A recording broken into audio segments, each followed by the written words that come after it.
Di rumah bercat putih model minimalis inilah, Hajah Tarimah yang berusia 66 tahun tinggal seorang diri yang beralamat di Jalan Todopuli 18, RT 1 RW 10, Kelurahan Borong, Kecamatan Manggala, Kota Makassar, Sulawesi Selatan. Hajah Tarimah dikenal sebagai bos atau pengusaha kelapa sawit yang sukses di daerahnya tersebut. Rumah yang ditempatinya baru sekitar 4 bulan lalu dibelinya dan baru 2 bulan terakhir ditempati oleh pengusaha sepuh itu seorang diri. Sementara sanak keluarganya mayoritas tinggal di Kabupaten Goa. Sebenarnya anak-anak maupun cucu-cucunya sudah mencoba membujuk agar Tarimah membeli rumah di sekitar Kabupaten Goa saja, supaya lebih dekat dengan keluarga. Namun Hajah Tarimah yang sudah menjanda tersebut tetap bersikukuh ingin membeli rumah di Makassar yang kemudian ditempatinya seorang diri itu.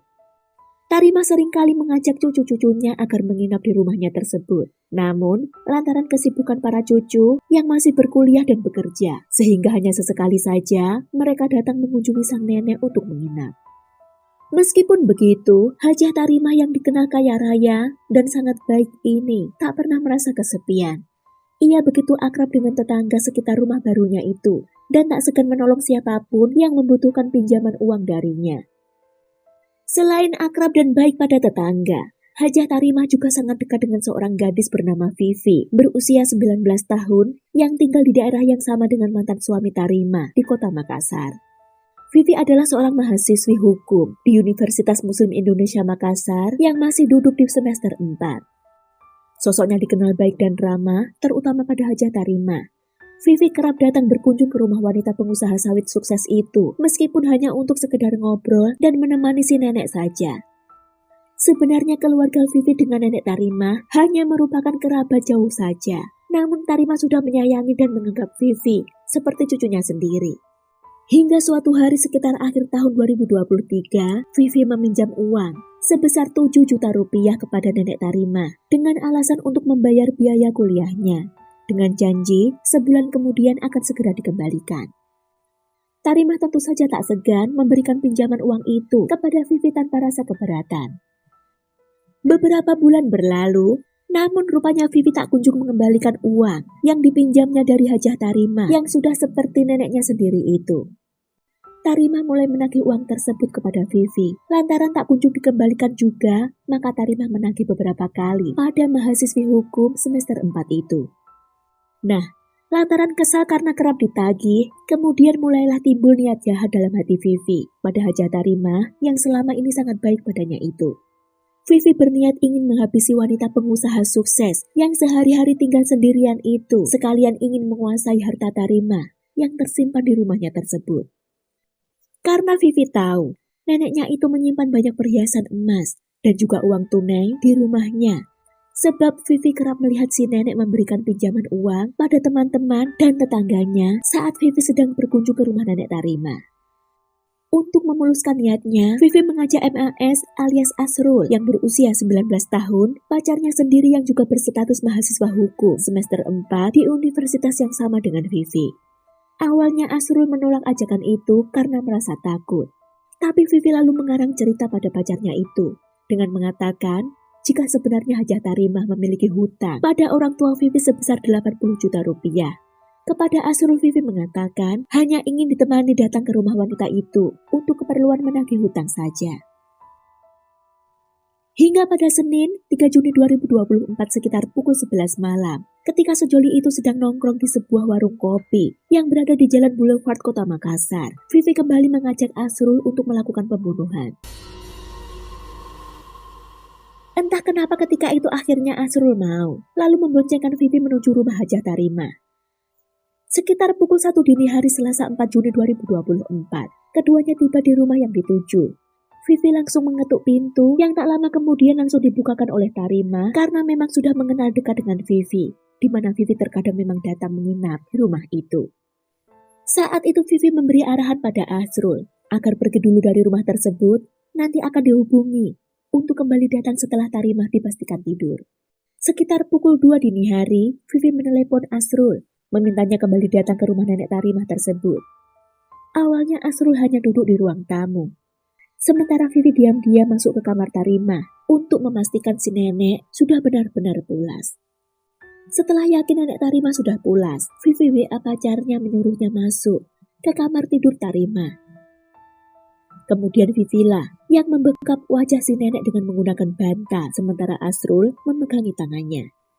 Setelah membekap beberapa saat, Vivi mengambil remote AC, digunakannya untuk memukul kepala wanita pengusaha sawit itu berkali-kali hingga lemas.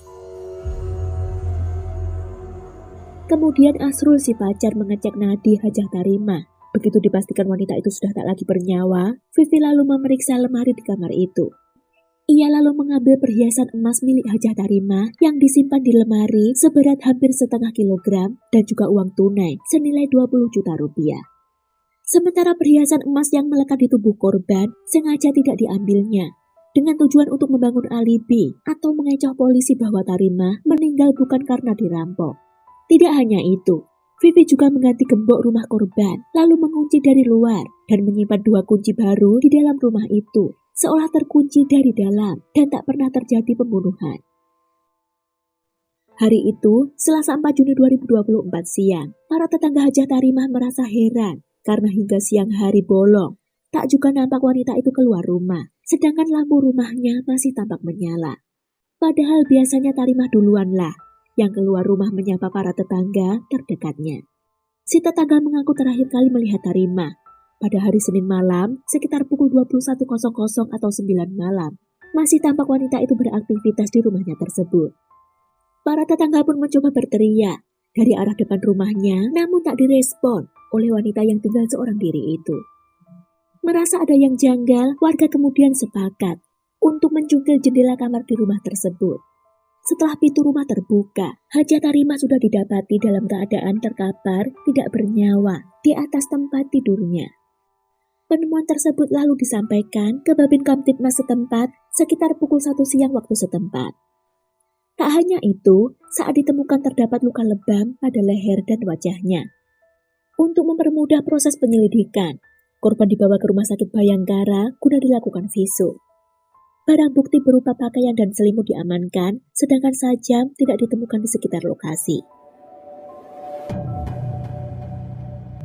Polisi memperoleh sejumlah keterangan dari beberapa warga sekitar. Ada beberapa warga yang mengaku sempat melihat sepeda motor terparkir di depan rumah korban sekitar pukul 1 dini hari Selasa 4 Juni 2024. Ada pula yang mengatakan sempat mendengar suara teriakan atau suara ribut-ribut dari arah rumah itu sekitar pukul 2.30 dini hari yang sama. Jatan-Ras Polrestabes Makassar segera melakukan penyelidikan dan tak butuh waktu lama keesokan harinya, Rabu 5 Juni 2024 siang. MAS alias Asrul, kekasih dari Vivi, ditangkap saat berada di kampusnya, sedangkan Vivi ditangkap saat bersembunyi di rumah tantenya.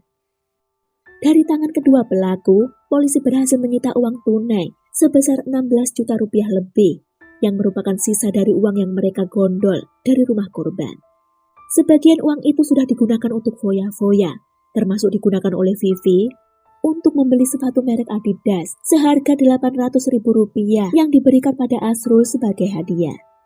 Selain itu, polisi juga berhasil menemukan perhiasan emas milik korban Hajah Tarimah yang disembunyikan Vivi dan belum sempat dijualnya. Perhiasan seberat hampir setengah kilogram itu, jika diuangkan diperkirakan, bisa mencapai ratusan juta rupiah. Kedua sejoli ini, Vivi 19 tahun dan Asrul 19 tahun, digelandang ke Mapolrestabes Makassar. Dari hasil penyelidikan, diketahui bahwa Vivi lah otak dari pembunuhan ini. Ia sudah merencanakan pembunuhan itu sejak 2 pekan sebelumnya. Hal itu terungkap saat diperiksa ponselnya, ditemukan riwayat penelusuran di internet tentang cara pembunuhan dengan menggunakan bantal, yakni dibutuhkan berapa lama seseorang bisa bertahan hingga benar-benar tewas. Selain itu, dari pengakuan pelaku Vivi, ia mengatakan motifnya melakukan hal jahat itu lantaran sakit hati terus-terusan ditagih hutang oleh korban. Karena itu, ia merencanakan pembunuhan tersebut dengan mengajak kekasihnya Asrul dengan cerita bohongnya bahwa korbanlah yang berhutang pada orang tuanya agar Asrul mau diajak melakukan pembunuhan itu. Selain itu, Vivi juga mengaku tergiur ingin memiliki harta korban yang diketahuinya banyak tersimpan di rumah itu. untuk memenuhi gaya hidup pelaku ini. Kedua pelaku yang tidak menunjukkan wajah penyesalan ini dijerat dengan pasal pembunuhan berencana, yakni pasal 340 KUHP dan pasal 338 KUHP tentang pembunuhan, dengan ancaman maksimal hukuman mati atau penjara seumur hidup atau minimal penjara selama 15 tahun. Sekian kisah ini, semoga kita semua bisa mengambil hikmah dan pembelajaran. Terima kasih waktunya, mohon maaf atas segala kekurangan. Sampai ketemu kapan-kapan, see you.